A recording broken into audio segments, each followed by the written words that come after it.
Good to see you. Nice to see you as well. It's like this happens at least once a year. At least once a year. And can we talk a little college baseball? Sure. Mississippi, the capital of college baseball. It's been a good couple of years. How about that? Yeah, that was a fun run this year for Ole Miss fans and a year ago for Mississippi State fans. Are you a college baseball fan? Yeah. Good for you. I love it. I love that tournament. The games being on TV has made it has brought more fans in. Yeah. And you never know what's going to happen.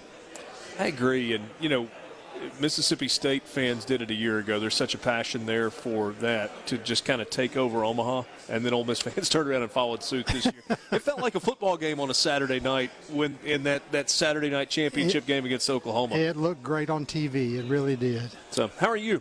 We're good. You're in an interesting place right now. Or at least I feel like you're in an interesting place. College Football Hall of Fame.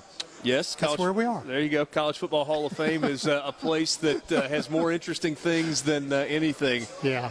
No, but when you look at the playoff, I mean, there is a finite amount of time left on the existing contract. Everybody wants to talk about what's next. You've always been cautious about talking about what's next when you're in the middle of where you are right now, but it's almost like we've gotten to the point where that conversation can't be avoided. Well, we started it, last summer with our committee's recommendation about a new format. Right. And some conferences decided it wasn't the right time. So we'll roll up our sleeves and get back at that whenever the time is right. But folks need to remember that we still have 4 more years on the current agreement. And a lot of athletes are going to be competing for that pot of gold at the end of the rainbow that's the CFP championship. Yeah, and that's the goal for everybody that's in there. How would you characterize, because you've been part of so many of these committees, and I'm sure they all have their own personality in terms of the way they work to select the college football playoff, and rank those teams. But then when you start looking at these powerful people in sports who are charged with looking out for their best interests, how do you balance looking out for an individual conference's best interest with what's in the best interest of college football writ large? Yeah, really good question. And you hit the nail on the head. That's the topic. It is these commissioners, every one of them represents 10 to 14, and now soon to be 16 constituents who have their own different opinions. And then the commissioner has to compile those opinions and then come to the table with the other commissioners and represent the conference's feeling. And every time there's a change in the room, a new commissioner, the chemistry changes in little ways. That's almost imperceptible. But this time, of course, we had 3 new members, right? Pac-12, ACC, and Big Ten, who had their different perspectives. And it's like any committee. It could be your church committee back home. New members bring a different perspective. And you have to... Is there anything more divisive than a committee at church? Oh, no, there's not. I learned how to manage my bosses on CFP by working with the Methodist church people committees back home. but point is... On-the-job training right there. Yeah, point is every new member changes things, and that's just the way it goes. What's your role in this? And I ask that because... You've seen different iterations of this along the way. You've seen things that work, and ultimately, regardless of the system we have in place, we generally get it right with the champion at the end. Generally. Well, I think 100% of the time, the selection committee has gotten the right teams. I think the listeners might be interested to know that the committee who determines the format, who will decide whether to expand, is a whole different group of people than the 13 who select the teams. Right. The team selection committee. That's chaired by Dr. Mark Keenum, right? That's another committee. That's another committee. The management of the CFP is administered by a committee of university presidents, and that is the group that Mark Keenum chairs. And they are overall responsible. It will be their decision what format happens after the next 4 years.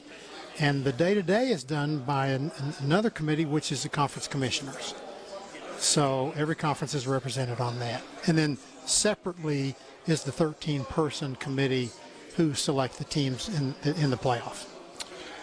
You have always been, and I mean this respectfully, you've kind of held your personal feelings or thoughts about what might be best close to the vest and have deferred to those who are ultimately have to make the decisions. But as you sit back, I think you come to this from a very unique position because you've seen all of the inner workings. As you look at the landscape, what is best for college football?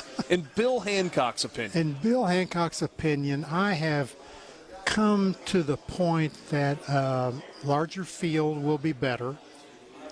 The number is, and you asked my job, I'm there to be sort of the traffic cop and make sure everybody gets heard and make sure they have all the right facts.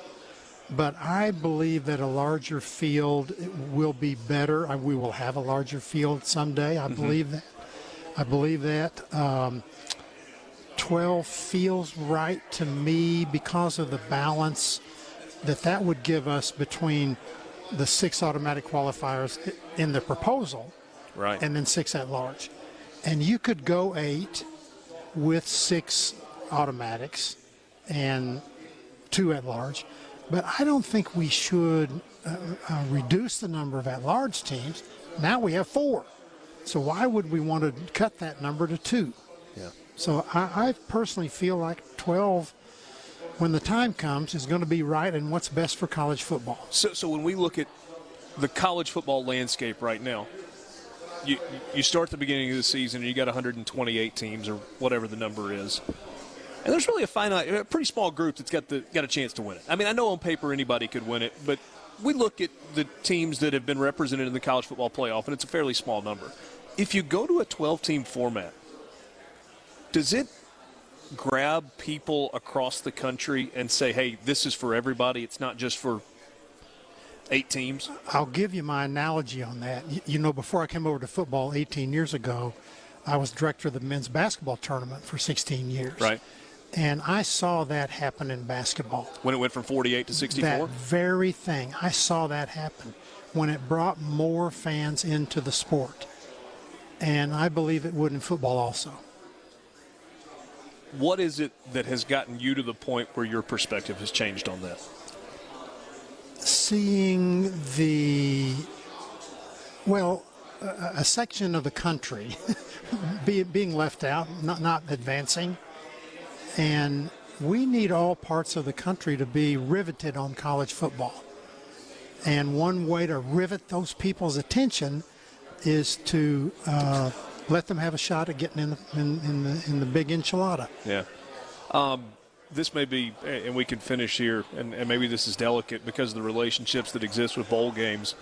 Do you like the idea of on-campus games for maybe the first round? You know, the recommendation was a mixture, to have the first round on campus, right, and then quarterfinals and semifinals and bowl games.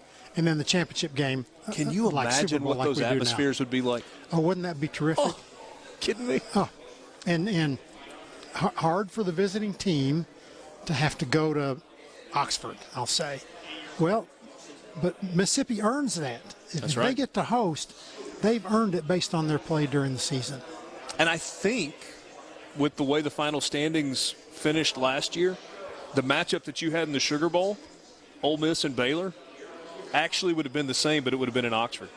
and that's just coincidental that it worked out that way, but I think that's the way the final standings. I looked at that one time, and I frankly don't remember how it came out. Yeah. But it's really fun to see the big brackets, the 12-team brackets that we were contemplating. Now, I say all this, and remember, we have a fantastic event. Sure. I have to go back to that. Our 4-team tournament has been awesome. Tremendous television ratings, great attendance. There's nothing wrong with what we have. But the question is, can we make it better?